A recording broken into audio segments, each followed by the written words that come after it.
हाँ, देरानी जेठानी पीछे बातें हो गई क्या? ठीक है। सभी लोग अपनी अपनी प्यारी प्यारी दोनों हाथों को जोड़िएगा, करेंगे उनका सुमिरन, करेंगे उनका ध्यान,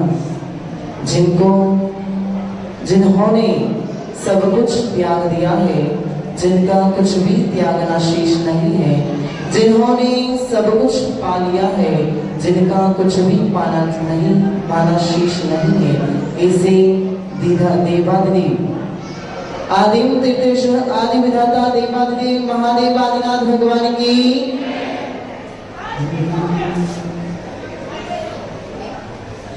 ओम नमो चिराणम, ओम नमो चिराणम, ओम नमो चिराणम। देवासुरेन्द्र नर नाग समर्चितेभ्य पाप प्रणाश कर भव्य मनोहरेभ्य घंटाध्वजादि परिवार विभूषितेभ्यो नित्यं नमो जगति सर्वजनालयेभ्यो, नित्यं नमो जगति सर्वजनालयेभ्यो, नित्यं नमो सर्वति सर्वजनालयेभ्यो। जयकारा जोर से आदिम तीर्थेश्वर आदि विधाता देवादिदेव महादेव आदिनाथ भगवान की, वर्तमान शासनायक वर्धमान महावीर स्वामी की, परम पूज्य मुनिकुंज निश्चर्य आदि सागर जी महाराज की, तीर्थवंत श्रोमणी आचार्य भगवंत श्री महावीर कीर्ति जी महाराज की, परम पूज्य वास्तुकर्ताकर आचार्य भगवंत श्री विमल सागर जी महाराज की, तपस्वी सम्राट गुरुदेव आचार्य सन्मति सागर जी महाराज की, परम पूज्य मर्यादा शिष्योत्तम आचार्य भगवंत श्री भरत सागर जी महाराज की, रुद्रांत्र की आराधक है, सम्यक दर्शन की स्वामी, सम्यक ज्ञान को धारण करती, सम्यक चारित्र की हारी, आदि सागर का रक्त है जिनमें महावीर कीर्ति समचरिया, विमल सागर रूपी है जो सन्मति जैसी है या, जिनवाणी की सुत कहाते सुंदर पद की अनुगामी, उमंग भरा वंदन है उनको सुंदर सागर गुरुनामी, उमंग भरा वंदन है उनको सुंदर सागर गुरुनामी। बोली परम पूज्य देवी तपस्वी अध्यात्मयोगी राष्ट्र संत मम हृदय विराजित भक्तों की भगवान आचार्य भगवंत श्री सुंदर सागर जी गुरुदेव की, समस्त आचार्य संघ की।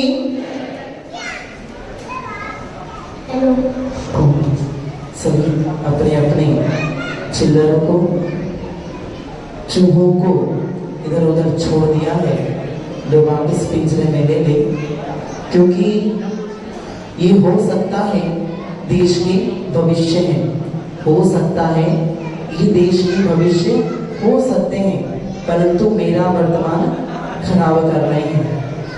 इसलिए अपने अपने बच्चों को शांत कर लें। चलते हैं थोड़ी चर्चा। 10 लक्षण महापर्व का पहला दिन। त्योहार आते हैं चले जाते हैं, दिवाली आती है, होली आती है, दशहरा आता है, अनेक त्योहार आते हैं। सारे त्योहारों में जीव कुछ ना कुछ ग्रहण किया करता है। ऋषभ जी, दिवाली आती है तो आप नए कपड़े खरीदते हैं क्या? नया माल खरीदते हैं, दुकान का नया माल खरीदते हैं, नए कपड़े खरीदते हैं, रंग रंगा कितना कितना अर्जन ही करते हैं। होली में लोग रंग बिरंगे हो जाया करते हैं, दशहरे में लोग उत्सव मनाया करते हैं, हर्ष मनाया करते हैं, मिठाइयां खाया करते हैं, चांदी खरीदा करते हैं। परंतु एक जैन त्योहार इस प्रकार का आता है, एक जैन त्योहार ही केवल इस प्रकार का आता है। 10 लक्षण महापर्व ही एक ऐसा त्योहार है, एक ऐसा महापर्व है जिसमें जीव ग्रहण कुछ नहीं करता है, सब छोड़ता ही जाता है, सब छोड़ता ही जाता है। 10 दिन सादगी का जीवन जीता है, 10 दिन सादगी का जीवन जीता है। एक बच्चा आया सुबह सुबह मेरे पास में, बोले भैया जी मुझे उपवास करना है। क्या करना है? उपवास करना है। मैंने कहा अच्छी बात है, कर, बढ़िया है। बोला मां मना बोलती है। वो बच्चा रोने लगता है, किलकिलाने लगता है, दुखी होता है कि माँ ने मुझे आज उपवास नहीं करने दिया। वो रोते रोते मेरे पास में आया, उसने कहा कि मैं उपवास करना चाहता हूँ। मैंने कहा बहुत बड़ी बात है, बहुत अच्छी बात है, तुम्हें उपवास जरूर करना चाहिए, अभी से प्रैक्टिस होना चाहिए। कल को बीवी खराब मिल गई तो है, किसी बीवी मिल गई, मोहन कॉलोनी जैसी बीवी मिल गई तो फिर होम करो। उपवास की प्रैक्टिस बहुत जरूरी है। ऋषभ जी मेरे को लेकर के आ रहे थे प्रतापगढ़ से, तो बोले कि उपवास जरूरी है, उपवास प्रैक्टिस होनी चाहिए, क्योंकि साधना के मार्ग में बढ़ना है। तो उपवास हर परिचय को सहन करने का एक प्रैक्टिस होनी ही चाहिए। जिन लोगों को बाहर घूमने की आदत थी, जिन्हें बाहर खाने की आदत थी, वो कोरोना काल में इतने दुखी हुए, और जिनको घर में रहने की आदत थी, जिनको घर में खाने की आदत थी, जिन्हें आत्म साधना करने की आदत थी, जिन्हें ज्यादा लोगों से घूमने फिरने की आदत नहीं थी, वो लोग बहुत सुखी रहे, हम लोग बहुत सुखी रहे। आचार्य भगवंत का संग 2 साल उदयपुर में कोरोना में रहा, तो बहुत आनंद में रहा, बहुत सारा स्वाध्याय किया, दिन रात स्वाध्याय। तो हर चीज की प्रैक्टिस होनी जरूरी होती है। आपके बच्चे दिवाली में नए कपड़े मांगते हैं, होली पे रंग मांगते हैं, दशहरे पे कपड़े मांगते हैं, सोना मांगते हैं, चांदी मांगते हैं, परंतु जैनों का एक त्योहार होता है जिसमें छोटा से छोटा बच्चा भी अपनी माँ से कहता है कि मैं भी एकासन करूं। एक मात्र त्योहार जिसमें जीव छोड़ता रहता, बाकी सब में तो ग्रहण करता रहता। कितना सादगी का जीवन मुनिराज जिया करते हैं। दिन आप तो 10 दिन लेकर के बैठे हैं, वो तो अपने पूरा जीवन सादगी में बिताया करते हैं, सादगी में बिताया करते हैं, साधना में बिताया करते हैं, आत्मा में बिताया करते हैं, अपने में बिताया करते हैं। आप लोग केवल 10 दिन नहीं रह सकते, आप लोग 10 दिन बिस्तर का त्याग नहीं कर सकते, आप लोग 10 दिन बाहर के खाने का त्याग नहीं कर सकते। क्या ऋतिक भैया सही है? 10 दिन बाहर का त्याग नहीं कर सकते। वो मुनिराज देखो, आचार्य भगवान सुंदर सागर जी महाराज जी को याद कर लेना एक बार, जो 48 डिग्री की गर्मी में भी आज निर्जल उपवास कर रहे हैं, और मानस 10 उपवास का है। न जाने ये धूप कब तक इतनी कड़कड़ाती रहेगी। अभी तो स्वास्थ्य भी अनुकूल नहीं है, फिर भी आचार्य भगवंत कहते हैं कि 10 उपवास करूंगा तो अपने आप सही हो जाऊंगा। इस तरह का जीवन होता है मुनिराजों का। पर्युषण आते हैं, चले जाते हैं, परंतु इसका महत्व हमें अभी तक नहीं पता है। वर्ष में 3 बार आते हैं। कितनी बार आते हैं? 3 बार आते हैं। पर पर्युषण केवल भादव महीने में ही मनाते हैं हम लोग, उत्साह से, बड़े जोश और होश से केवल एक ही बार बनाते हैं। लेकिन पर्युषण साल में 3 बार आया करते हैं। तो महावीर भगवान अपनी वाणी में कहते हैं कि पर्युषण केवल भादव माह में बनाने का, इसको उत्साह से मनाने का एक घटना है। जब पंचम काल खत्म होगा, जब किसी भी काल का विनाश होगा, तो अंतिम काल में, अंतिम समय में 49 दिनों तक, कितने दिनों तक? 49 दिनों तक 7-7 दिन तक कुवृष्टि होगी। क्या वृष्टि होगी? किसकी बरसात होगी? पत्थरों की होगी, अग्नि की होगी, सब कुवृष्टियां होंगी। जितनी भी गंदी चीजें हैं उन सब की वृष्टियां होंगी। 7-7 दिन तक 7 धातुओं की, 7 कु धातुओं की वृष्टि होगी 49 दिन तक। और 49 दिन पहले ही 7 जोड़े, कुछ जोड़े विद्याधर आकर के विजयाद के पर्वत में छुपा देते हैं। और पशुओं के भी कुछ जोड़े वो विजयाद पर्वत में छुपा दिया करते हैं। और जितने दिन वो छुपे रहते हैं उतने दिन कुवृष्टि होती है। और कुवृष्टि 49 दिनों के बाद में 49 दिन सुवृष्टि होती है। जहां पर अग्नि के गोले बरस रहे थे भाई, वहां पर ही अब अमृत बरसने लगता है। दूध, घी, शक्कर, इसकी वर्षा होने लगती है। 7-7 दिन तक सुधातुओं की वृष्टि होती है। और ये हो जाने के बाद में 1 माह व्यक्ति धर्म ध्यान करता है। वह जोड़े विजयाद पर्वत से निकलकर आते हैं। और आज के दिन भाद्रपद पंचमी के दिन, भाद्रपद शुक्ल पंचमी के दिन वह जोड़े समेत शिखर पर भगवान की आराधना करते हैं। इसलिए आज से ही 10 लक्षण प्रारंभ होते हैं। और भाद्रपद में मनाने का भी महत्व यही, क्योंकि सृष्टि की नई रचना, नया जीवन प्रारंभ आज के दिन से करता है। बहुत जरूरी है 10 लक्षण को समझना। उत्तम क्षमा का दिन, श्रावक क्षमा धर्म की पूजा करता है, आराधना करता है। साधु उत्तम क्षमा को जीता है, आचरण में आता है। क्या श्रावकों से उत्तम क्षमा नहीं हो सकती है? उत्तम क्षमा तो मुनिराज अपने जीवन में धारण किया करते हैं। क्षमा लेने की और देने की चीज नहीं, क्षमा तो अनुभव करने की चीज है। क्षमा तो आत्मा का स्वभाव है। क्रोध आना आत्मा का विकार है। क्या है?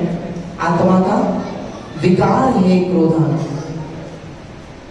एक व्यक्ति मेरे पास में आया कि भैया जी बताइए कब तक क्रोध नहीं करना चाहिए? क्या क्या सुनील भैया, कहाँ गए सुनील भैया? हाँ, क्रोध कब तक नहीं करना चाहिए? पूजा में आता है घर निकारे तन विदारे। क्या आता है पूजा में? क्या आता है? घर निकारे तन विदारे, तो भी क्षमा धारी है। घर से भी निकाल दे, तन में भी पीड़ा देने लगे, फिर भी उत्तम क्षमा आनी चाहिए। तब तक क्रोध नहीं आना चाहिए। घर से तो क्या, अभी मैं यहाँ एक जन को निकाल दूं तो फिर यहाँ पर किसी यहीं से एक व्यक्ति को मैं निकाल दूं तो घर से तो बहुत दूर की बात है। तो मुनिराज इस तरह की साधना किया करते हैं कि घर निकाले, जो अपने घर से भी निकल गए हैं, जो अपने परिजनों से निकल गए, जो अपने शरीर में भी अपना महत्व नहीं रख रहे हैं, जो अपने तन में भी अपना महत्व नहीं रख रहे हैं, वो केवल अपने में ही अपना महत्व रख रहे हैं, अपनी आत्मा में ही अपना महत्व रखते हैं। ऐसे मुनिराज हुआ करते हैं। एक दिन चटाई पे नहीं सो सकते आप लोग, सो सकते? क्यों नहीं सो सकते? वो मुनिराज लकड़ी की चटाई पे शयन करते हैं, पत्थरों पर शयन करते हैं, पंखा नहीं देते हैं। अभी 2 दिन से मेरा त्याग है पंखे का, कूलर का 10 लक्षण में। तो मुझे ऊपर ऐसा अनुभव हो रहा था, दोपहर में चारों तरफ से धूप आ रही थी क्योंकि थोड़ा ऊंचा है कमरा। तो ऐसा अनुभव हो रहा था कि मेरे चारों तरफ आग के गोले। तो मेरे मन में मैंने चिंतन किया कि जब मैंने खा पी कर भी मुझे ऐसा लग रहा है कि आग की गोले लगती है, तो अभी तो मैं मेहता साहब के उधर खाकर आया हूं, फिर भी मुझे गोले लग रहे हैं। प्यास लगने लगे तो एक बार आचार्य श्री को जरूर याद कर लीजिए, एक बार जरूर याद कर लीजिए। बहुत ही सुंदर साधना को साधने वाले आचार्य भगवान बहुत ही तपस्या में लीन रहने वाले आचार्य भगवान एक व्यक्ति अपनी पत्नी के साथ में शयन कर रहा था। ठंड के दिन चल रहे थे, उन्होंने कंबल ओढ़ा हुआ था। तो जैसे ही थोड़ा सा कंबल ऊंचा हो गया, पत्नी ने बोला, उसकी मुख से आह निकली, उसने बोला कि वो क्या कर रहे होंगे। उसके मुख से केवल इतना निकला कि वो क्या कर रहे होंगे। तो पुरुष बहुत गुस्सा हो गया कि किसके बारे में सोच रही है, इसने तो अपना चारित्र भ्रष्ट कर चुकी है, ये किसी और पुरुष के चक्कर में पड़ चुकी है, ये क्या बोल रही है। उसको जगाता है और पूछता है कि तुम किसके बारे में सोच रही थी, किसका स्वप्न देख रही थी, जो तुम कह रही थी कि वो क्या कर रहे होंगे, कौन क्या कर रहे होंगे, किसके लफड़े में पड़ी हो तुम। तो पत्नी बोलती है कि मैं आज ही एक मुनिराज के दर्शन करके आई हूँ। जब एक पैर मेरा निकल गया कंबल से तो मुझे इतनी ठंड लगने लगी। मुनिराज तो कंबल लिया ही नहीं करते हैं, वो तो घास की चटाई भी नहीं लिया करते हैं, वो तो कुछ नहीं लिया करते हैं, पृथ्वी पर शयन किया करते हैं। तो उनका क्या हाल हो रहा होगा, ये विचार कर रही थी। विचार कीजिए, एक बार जरूर मुनिराज को याद कर लेना, उपवास करना और रात को अगर प्यास लगने लगे, दिन में तो कैसे भी निकल जाता है उपवास, परंतु रात को ही समस्या होती है। तो रात को एक बार जरूर याद कर लेना कि मुनिराज किस प्रकार कर रहे होंगे। मैं परतापुर में था, आचार्य भगवंत सुनील सागर जी महाराज जी का संग था, मुनि श्री श्रुतेश सागर जी महाराज जी थे। 50 डिग्री की गर्मी थी, पैर में फफोले पड़ रहे थे, विहार करके आए थे। पहले दिन का केशलोच था, उस दिन उपवास किया, दूसरे दिन अंतराय हो गया, तीसरे दिन अंतराय हो गया, चौथे दिन अंतराय हो गया। वैसे लगातार 5 अंतराय पहले ही ग्रास में हो गए। फिर भी मुनिराज मुस्कुराते रहते हैं। मेरी आंखों से धर आंसू निकलने लगे, क्योंकि 5वां अंतराय मेरे हाथ से हुआ था। पहले दिन केशलोच, दूसरे दिन पारने में पहले ग्रास में अंतराय, उसके अगले दिन ग्रास पहले, दूसरे 1-2 ग्रास लिए उसमें अंतराय, फिर अंतराय, ऐसे लगातार करके 5 उपवास इनके से। 50 डिग्री की गर्मी है और कार्यक्रम चल रहा है सिद्ध चक्र महामंडल विधान, उसमें भी बैठना है। तो विचार कीजिए वो मुनिराज किस प्रकार सहन करते होंगे। मैंने बोला कि मैं खाना नहीं खाऊंगा, मुझे बहुत दुख हो रहा है कि मेरे हाथों से आपका अंतर हो गया, किस प्रकार हो सकता है ऐसे। बोले अगर तुम आज खाने नहीं गए तो मैं कल तुमसे आहार नहीं करूंगा। आप होते तो क्या करते, तुझे दिखता नहीं, मेरे 4 दिन से अंतराय था, हैं? आप होते तो तुझे दिखता नहीं है, मेरा 4 दिन से अंतराय था, तुझे आहार अच्छे से कराना चाहिए था। और बाल भी इतना जिसको दिखे ही नहीं, इतना सा दिख ही नहीं रहा मुझे। तो उनको दिख गया, अपना हाथ छोड़ दिया। अगर आप लोग होते तो बाल छुपाने का, गिराने का भी प्रयास कर ही लेते, करते कि नहीं करते। तो आज मुझे भी इसी अनुभूति हो रही है कि मुनिराज किस प्रकार सहन करते होंगे। सर्दी हो जाए तो औषधि नहीं, बुखार आ जाए तो औषधि नहीं, उपवास कर ले तो कोई औषधि नहीं, किस प्रकार अपने जीवन को व्यतीत करते होंगे वो मुनिराज। उत्तम क्षमा का धर्म आज हम सभी यहाँ पर मना रहे हैं। जहाँ क्रोध होगा वहां पर क्षमा नहीं होगी, जहाँ पर क्रोध होगा वहां पर क्षमा नहीं होगी, जहां पर क्षमा होगी वहां पर क्रोध नहीं हो। एक लड़का आया मेरे पास में, बोलता है कि भैया जी मैं किस प्रकार अपने क्रोध पर कंट्रोल करूं, किस प्रकार मैं अपने क्रोध पर संविधा रखूं, मैं किस प्रकार अपने क्रोध को कम करूं। तो मैंने उसको एक उपाय दिया कि जब जब जीवन में क्रोध आए, आज के दिन में तेरे जब जब तुझे क्रोध आए तो तू एक दीवार पर खीली ठोक देना। क्या कर देना? क्या सुनीति जी कहाँ गए? हाँ, क्या? खीली ठोक देना दीवार पर। ठोकता रहा ठोकता रहा ठोकता रहा, जब जब क्रोध आया तब तक उसने ठोका। 5 दिन बाद उसकी दीवार पर पूरी दीवार खीली से भर गई। तो वो आया मेरे पास, बोले भैया जी कैसे होगा, ये तो खीली तो पूरी भर गई, तो मेरा क्रोध तो कम नहीं हुआ। अब वो पूछता है कि अब क्या करूं? तो मैंने बोला अब जब जब तुझे क्षमा का भाव आए, जब जब क्रोध तेरा बीच में ही रुक जाए, जब जब तुझे क्रोध ना आए, जब जब आगे भी छूट जाए या फिर क्षमा हो जाए, क्षमा भाव आ जाए, तो एक एक खिली निकाल देना। तो 15 दिन में उसका वो भी हो गया। तो अंतिम समय एक ये आया कि उसका क्रोध करना बंद हो गया। बहुत खुश हुआ, मेरे पास में आया, बोले पूरी दीवार साफ कर दी मैंने, पूरी खिलियां निकाल दी है मैंने, और अब मेरे को क्रोध नहीं आता है, अब मेरे जीवन में क्षमा उतर चुका है।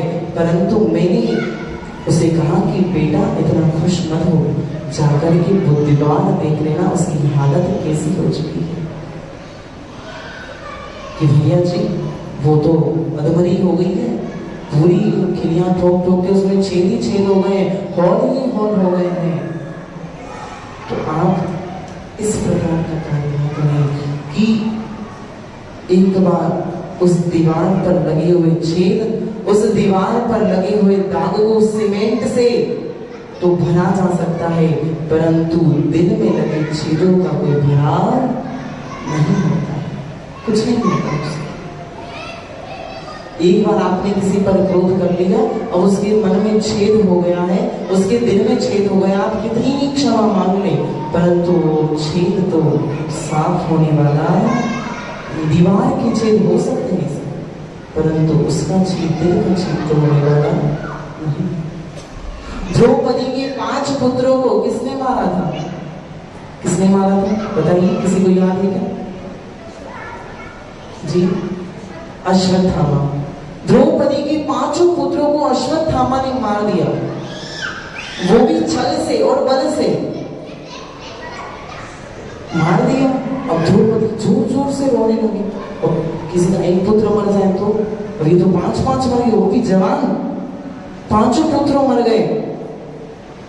तो उसने भीम को बुलाया कि कौन है जिसने मेरे पुत्र को मारा है? तो पता चलता है कि वो अश्वत्थामा है, द्रोणाचार्य का पुत्र अश्वत्थामा है। तो वह कहता है कि मैं अभी उसको तुम्हारे सामने लाता हूं, तुम जो कहोगी उसको वो सजा दूंगा। वो लाता है, बाल पकड़ के लाता है।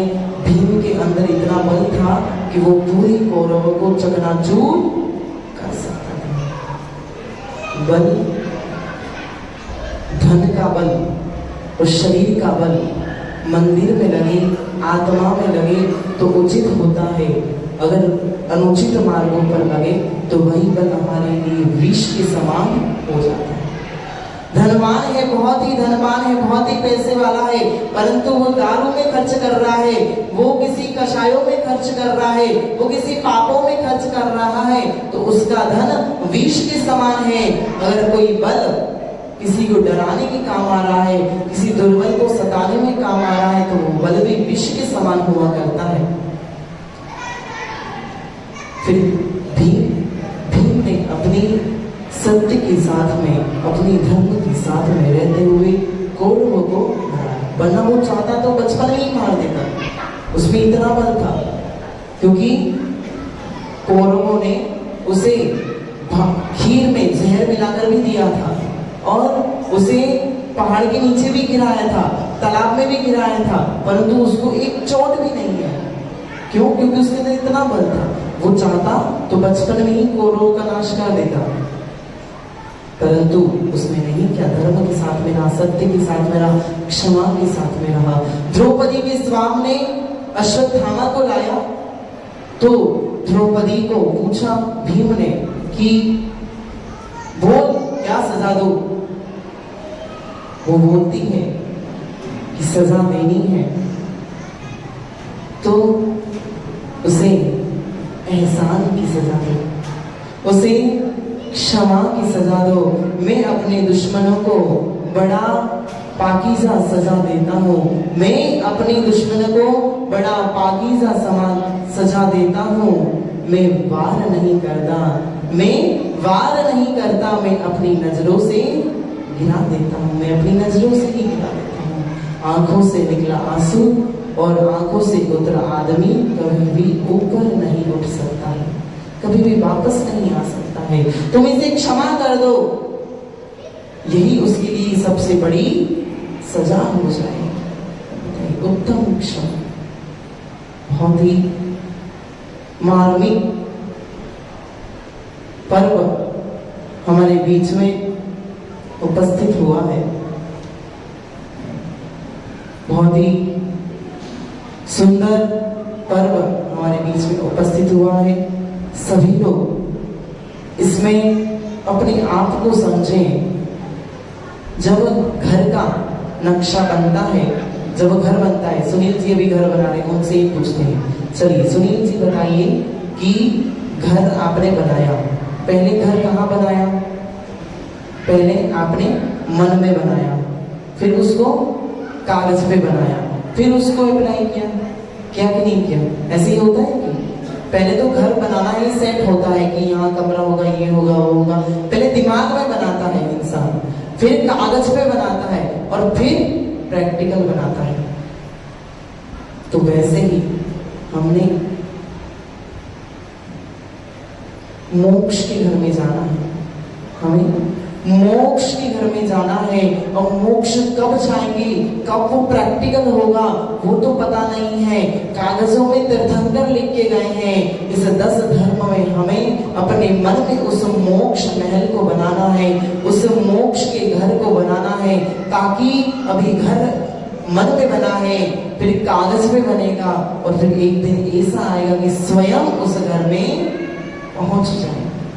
तो ये 10 दिन आत्मा के हैं, तो आत्मा को दें, सादगी का जीवन जिए और गुरुदेव का स्मरण करते करते अपने इस 10 लक्षण को उत्तम से उत्तम बनाए और अपने जीवन में इन 10 धर्मों को आज जीवन के लिए उतारे।